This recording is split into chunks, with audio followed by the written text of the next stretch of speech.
It's the first full week of the season and I'm back for the Optimistic Age report for the 5th year in a row.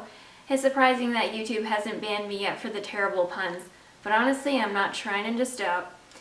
Anyway, the A's had a losing week capped off by a sweep on a walk-off walk this weekend. Does that make me crabby? Never. I prefer to be upbeat.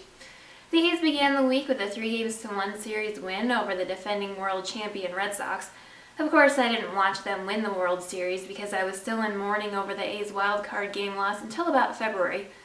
Just kidding, I still cry myself to sleep at night. Anyway, the A's outscored the Red Sox 18-9, and there were 2 shutouts in that. Aaron Brooks had a great start on Monday, 6 innings pitched, 2 hits, no runs, 1 walk, and 6 strikeouts. Mike Fiers couldn't be extinguished on Tuesday, going 6 innings, giving up 5 hits, no runs, no walks, and 3 strikeouts. Apart from 3 runs given up by Fernando Rodney, the bullpen also didn't give up any runs, and that's over 13 1/3 innings.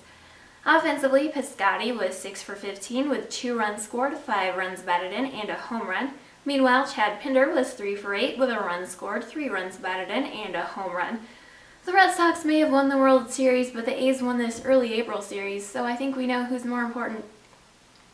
Then it was proven that everything really is bigger in Texas, including the amounts of food that the A's drive us to eat. In this 3-game sweep by Houston, the A's did keep it close, losing 2 one-run games. We'll just gloss over the walk-off walk.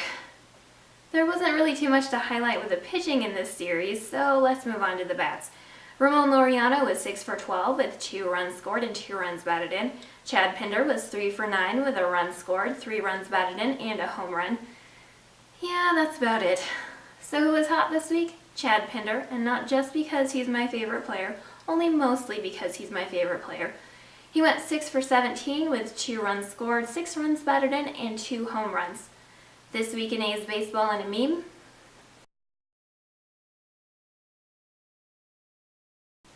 It could happen, you never know. On a personal note, the Rally Cat passed away back in January after a very long kitty life of almost 18 years. She finally escaped my bad puns. She was a committed baseball fan who loved to perch on the back patio at our family house to watch the A's through the back window in the living room.